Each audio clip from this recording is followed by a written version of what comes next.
यहाँ पर आप देखिए मैंने खोला हुआ है ओला इलेक्ट्रिक मोबिलिटी का स्टॉक और आपको बताना चाहूँगा स्टॉक बहुत तेज़ी से आज हमें नीचे गिरता हुआ नजर आया। स्टॉक आज आपको लगभग 52 रुपीज़ के आसपास देखने को मिल रहा है। अभी हाल ही में एक बड़ी खबर निकल के सामने आ रही है।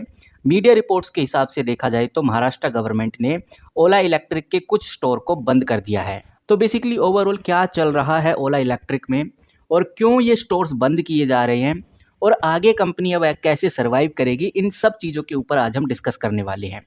लास्ट में हम ये भी देखेंगे कि इन्वेस्टर्स और ट्रेडर्स क्या कर रहे हैं, उनकी क्या मानसिकता है फिलहाल अभी ओला इलेक्ट्रिक को लेकर। जैसा कि आप देख ही पा रहे हैं कि आज तो पूरा ओवरऑल इंडियन स्टॉक मार्केट ही क्रैश कर गया, चाहे निफ्टी 50 हो, सेंसेक्स हो, निफ्टी बैंक हो, निफ्टी आईटी हो, स्मॉल कैप हो, हर जगह हमें लाल निशान देखने को मिला। ओला इलेक्ट्रिक भी 0.23% के आसपास हमें गिरता हुआ नजर आया, जो आप इधर स्क्रीन पे देख सकते हैं।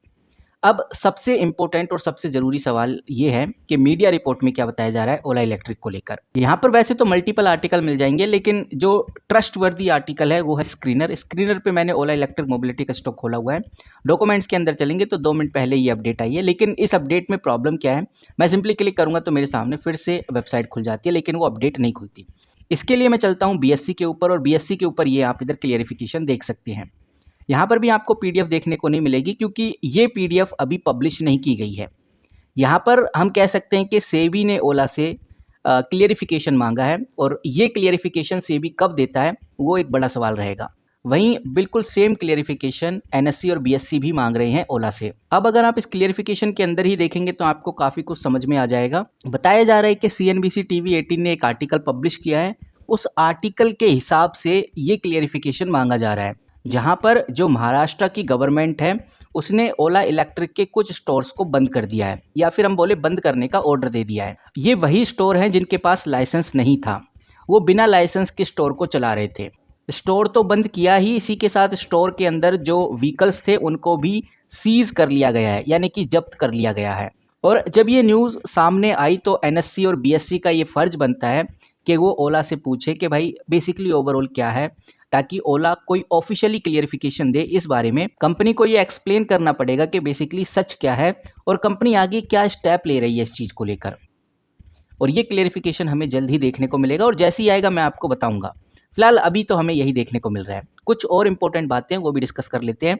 अब महाराष्ट्र गवर्नमेंट ने क्यों ओला इलेक्ट्रिक के जो स्टोर्स हैं उनको बंद किया है, इसके पीछे बताया जा रहा है कि ओला इलेक्ट्रिक ने मोटर व्हीकल एक्ट के रूल का वोलेशन किया है। अब जो मेजर इशू है वो यही है कि ओला इलेक्ट्रिक महाराष्ट्र के अंदर कई ऐसे शोरूम और सर्विस सेंटर चला रहे थे जिनके पास प्रॉपर ट्रेड सर्टिफिकेट नहीं था।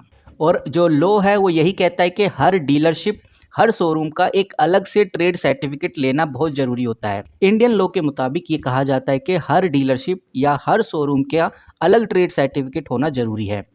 लेकिन ओला क्या कर रही थी कि एक ही सर्टिफिकेट को मल्टीपल लोकेशन पे चला रही थी, जो कि इलीगल माना गया। इसी वजह से महाराष्ट्र गवर्नमेंट ने एक्शन लिया।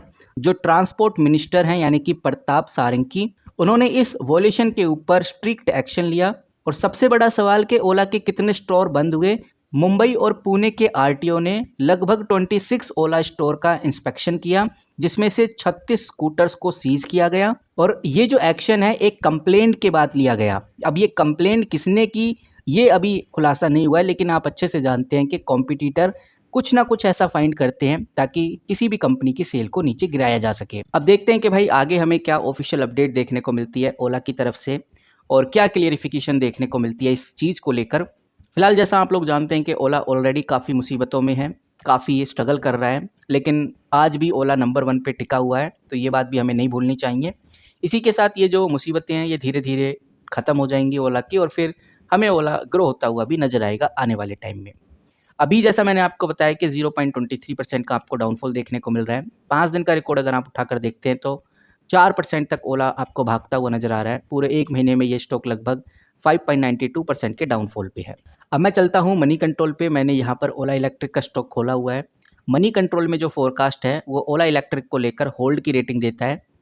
मनी कंट्रोल का कहना है कि भाई ज़्यादातर लोग आज भी ओला में बाय कर रहे हैं, जो कि 29% है।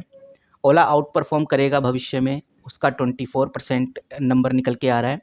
होल्ड करने वाले भी 29% हैं, सेल करने वाले 14% है और अंडर परफॉर्म बताने वाले भी 14% है। तो ओवरऑल समझ में आता है कि जो ओला इलेक्ट्रिक का स्टॉक है वो होल्ड पीरियड में अभी ज़्यादातर इन्वेस्टर इसको होल्ड कर रहे हैं। ये आप देख सकते हैं, मैंने अब ओला का वॉल्यूम इधर खोल दिया है और वॉल्यूम से ये आइडिया लग जाता है कि आज के दिन कितना बाय किया लोगों ने, कितना सेल किया, ओवरऑल चल क्या रहा है। अगर आप कल का देखेंगे तो 6 करोड़ का वॉल्यूम ट्रेड हुआ। 6 करोड़ बहुत बड़ा नंबर होता है। कहने का मतलब ये है कि बहुत बड़ी क्वांटिटी में स्टॉक्स को बाय और सेल किया जा रहा है और अगर स्टॉक गिर रहा है तो कह सकते हैं कि सेल ज़्यादा किया जा रहा है। डिलीवरी परसेंटेज आप देखेंगे तो 2 करोड़ के आसपास है, यानी 25% की आपको डिलीवरी परसेंटेज देखने को मिलेगी, जो दिखाता है कि भाई कहीं न कहीं ओला के अंदर इन्वेस्टर्स बाय भी कर रहे हैं, लॉन्ग टर्म होल्ड भी कर रहे हैं, जो कि 25% है, बट नंबर ऑफ परसेंटेज थोड़ा कम है। बाकी अगर आप इधर देखेंगे तो आपको 5% का वॉल्यूम आज का देखने को मिलेगा, डिलीवरी परसेंटेज अभी आया नहीं है।